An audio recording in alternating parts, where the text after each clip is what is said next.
This is Our House presented by Samsung. So we're going to now, obviously, knowing the result and how things played out against Switzerland, is there anything you would have done differently? How do you just assess the way this game was approached, knowing that they needed a draw or a win?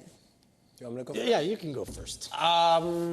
We know the plan A that Canada's going to play. There is no plan B. I know Jesse Marsh said at one time that he has a plan from A to double Z. And we argued, what does double Z mean? I think it's 27.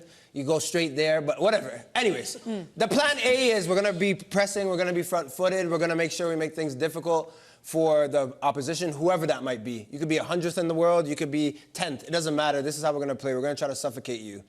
But also, teams know, like the Swiss did today, that when you do that, there's going to be a moment that there's going to be space in that back four, that they press so high that there's space in behind, and good teams exploit that. So in terms of the plan or where the things to be questioned, I don't question the game plan. I don't question the spirit. That's Jesse Marsh ball. That's probably for another day where we can break things down. What I question is how this game looked once Eustáquio got on the pitch, once Promise David got on the pitch. And I praised Jesse Marsh in the first match against Bosnia-Herzegovina about his substitutions and how it was masterclass the time that he picked certain players to come on the pitch. I thought it was poor today. If Eustáquio can run 30 minutes and boss the midfield and help because he had courage to play passes forward, he should have came in at halftime. Albeit it could have still been the same situation, but you would have had your best player, a leader, a vice captain on the pitch to anchor that midfield that I thought was very much needed. And then a Promise David, it felt like when he came on after he scored, it was just the Promise David highlights for attacking. Defenders trying to grab him down, he was flicking on headers, he was scoring a goal, he was a menace. Why didn't you put him on 15 minutes earlier? You know what this match means. I know people, Alistair Johnson will say at the end of the match that, okay, you made it through. But what it could be to go and win and beat Switzerland, then you're puffing out your chest saying, whoever it is we meet in round of 32, we'll handle you, deal with you nicely, and send you back packing. Now we're like, oh, what kind of Canada are we going to see? The momentum has shifted. The wind is not in the sails. That's what I'm questioning today is Jesse Marsh, the approach and the way that you could actually influence the game as a manager. I don't think he took the opportunity to do that today. Also, this is a 48-team World Cup. It's not a traditional World Cup, and you're the host nation. You're supposed to advance from the knockout round. I don't care if you're Canada. Qatar should have, 3.5 years ago. South Africa, those are the only two countries that haven't advanced. If Jesse Marsh is going to get all the credit when things go well, then when things don't go well, he's going to have to accept some of the blame. The fact that the team didn't start well, didn't look confident in their game plan because Switzerland was welcoming the pressure, but they knew that they could play through it. Yeah. And they were really effective when they were bypassing the midfield and playing the ball forward and just cutting out that part of the field. The center backs, just for me, Cornelius at this level just isn't quite up to standard. And you have a 20-year-old relatively inexperienced Luke DeFougerolles that are trying to deal with Briel and Bolo. I thought that they made mistakes on both of the goals. The second goal was an unmitigated nightmare from a number of different levels. Both center backs are positioning their judgment, and it went straight through the goalkeeper, Maxime Crepeau, as well. I do feel the substitutions came way too late. Canada was far too slow to react. And Jesse Marsh brought it up post-match. This whole idea was thinking about playing five at the back. This is my criticism heading into this tournament, is that Jesse Marsh never experimented playing five at the back at all.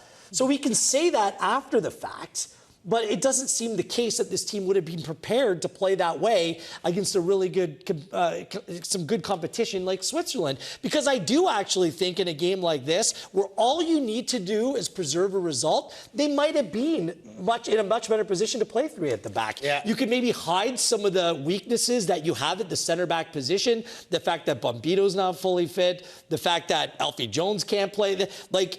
You could have played three at the back in order to solidify things, understanding that it would have been Switzerland that would have had to attack you in order to find the goals. Yeah. Also, sorry, just lastly, whenever a team comes out and concedes a goal like a minute into the second half, you just wonder where their heads are at. What was said at halftime and whether they were prepared to come back out and play. Because a goal like that, soft, to be given up the manner by which it was, these are all areas where the approach just needs to be much, much better. I'll say this. His predecessor, John Herdman, there was an attention to detail.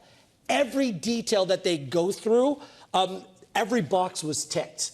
I mean, tactically, sometimes they weren't up to snuff, and the players were much younger at that time, Andy. Now these are players in their prime playing at a high level.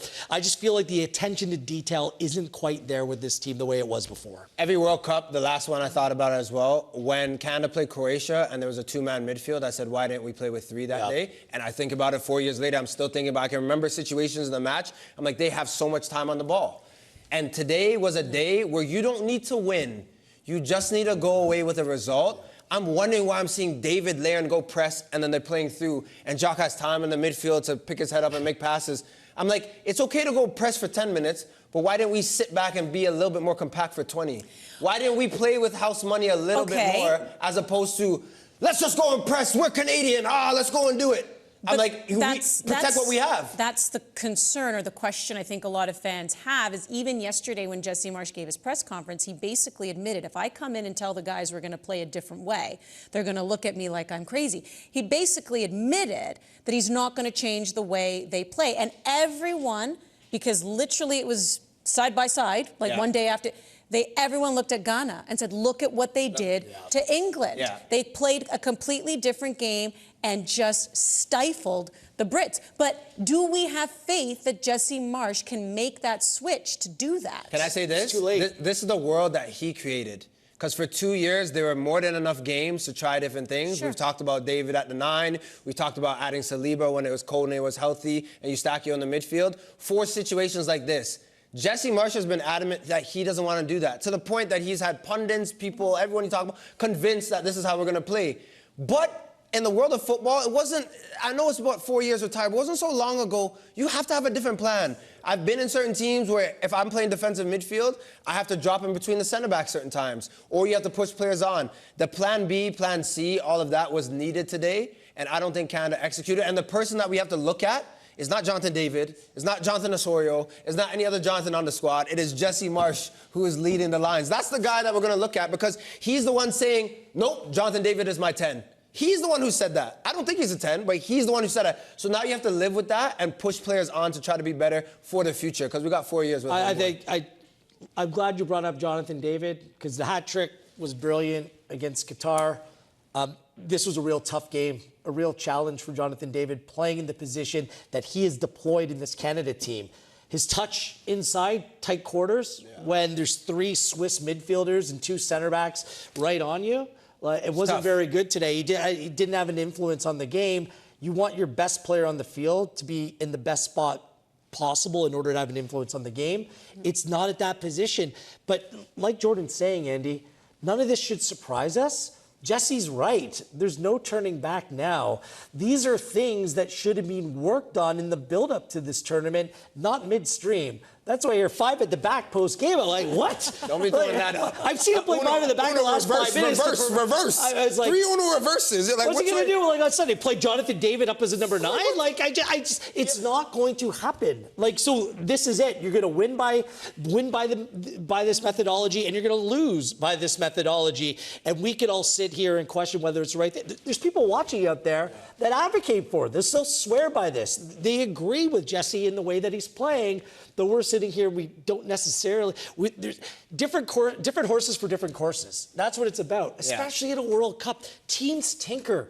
Even the best teams, I don't care if you're Spain or France or England, you have to tinker, or you're going to be assessed if you don't come up with the result in moments like this. And today, like, I can't stress how important it was to stay at home in Vancouver.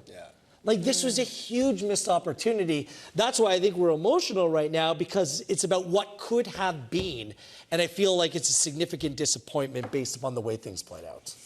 All right, World Cup will continue. July 19th is when the final will be played. But you know what? Already the Canadian Premier League will be back in action this Friday. So you can see Pacific and Halifax playing against each other. And there's a look at the other game that will be on Sunday.